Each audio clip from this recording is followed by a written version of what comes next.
So what's our response to all that God revealed and all that we encounter in scripture and tradition? Faith. Now, you may have heard faith described as kind of like taking a leap, the leap of faith. And some people talk about it as a blind leap. It's not a blind leap because it makes a whole lot of sense. All right, this is not illogical, the stuff we believe in. But I'll tell you what, it's beyond our ability to fit it all into our little heads. So it does require that leap. And at the heart of any leap, you got to have trust. Like whether you're leaping into faith or you're leaping out of an airplane. I am about to leap into the stratosphere. But you know what? I'd be stupid to do that if I didn't trust the person who packed this for me.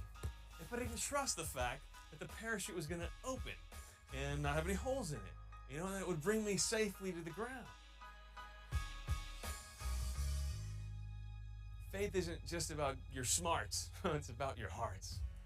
It's about our whole response of our whole self to God who gave his whole self to us. Kind of like marriage.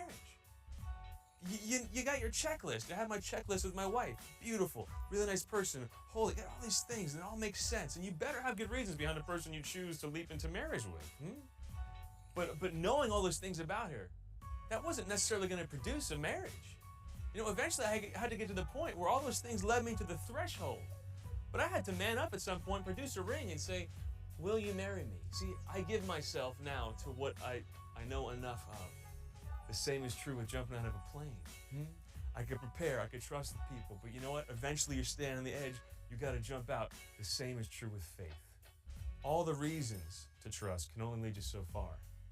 Eventually, you gotta jump over that threshold, where the will pushes the intellect to accept, to submit to assent to things that are bigger than the human mind, that we couldn't possibly take it all in. And we say yes to God. And that's the moment when joy is born. That's the moment when hope is born. Why? Because even if we're falling through the stratosphere of life, when we have faith, our feet are firmly grounded in the most important realities. The reality that life is not an accident, that God had you in mind before he breathed life into this universe, that even through difficult times, he's got a purpose for you, and that your end is eternal glory. I look at saints like Josephine Bakhita, who went through so much difficulty, so much hardship in her life.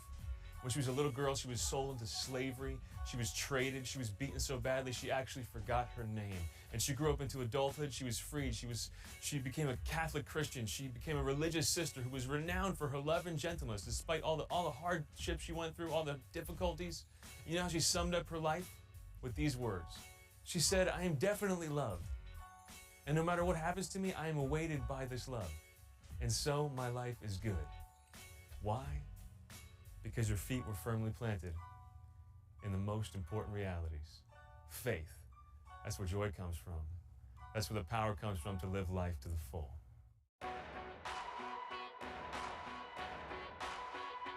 But just like there's certain things I had to do to get ready to skydive, there's certain things you could do and have to do to grow in your faith. You know, the most basic one is that you have to ask for faith. Faith is a gift from God. Now, it's not a gift that he just chooses to give a couple people. It's a gift that's like the sunshine, man. It's pouring down on everybody at all times. But you got to ask for it. One beautiful scripture that shows a man asking for faith. He encountered Jesus, and he said, Lord, I believe. Help my unbelief. So ask for the great gift of faith. Thanks, man. Another way to grow in faith is to pray. So, guys, this isn't really rocket science. You have to spend time talking to God. Spend time reading scripture and just soaking your brain in the stuff it was made for. I mean, it's the owner's manual for your life. Spend time reading it. Another beautiful saying I once heard is that if you want to love God, act like you love God. So if you want to grow in faith, I'd say the same thing. Act like you have faith. Talk to other people about Jesus. Love and serve them. Act like those saints that maybe you chose for your confirmation patron. And how do you lose faith? Just like with any relationship, you can do things that destroy and erode that relationship. You could sin. St. Thomas Aquinas said that sin darkens the intellect. The intellect is where your faith is. All right? So basically, sin makes you stupid. Look at any experience in your life. When you're really locked into a certain sin, you don't really get it, and people are trying to break through. It's like, what? Yeah, it makes it like a brick wall around your head and around your heart. So you could sin. How else can you lose faith? You can be shallow. Look, we're not going to be thinking about these higher, beautiful truths of life if all we think about is social media for 4.5 hours a day. It's not a sin to just, have that in moderation, but if you spend hours a day on that stuff, it crowds God out of our hearts, minds, and lives. And finally, we can lose faith by rejecting it. Yeah, you see, atheism, rejection of God, I know atheists will make it sound like they're all smart and they're atheists because they've concluded there's no God. But they can't prove there's no God. Nor can they give you an answer for why, if there's no God, there's anything at all. Just like people of faith, atheists make a choice too, to reject God. They take a leap of faith, but instead of landing in hope, they land in darkness.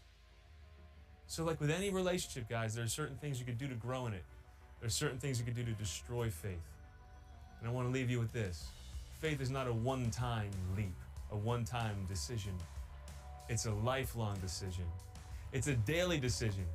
There's certain times where you're suffering in life and it's really difficult and you don't get it, and all you can see is your pain and suffering. You don't see all the reasons that led you to faith. You don't see all the things that strengthened your faith over the years.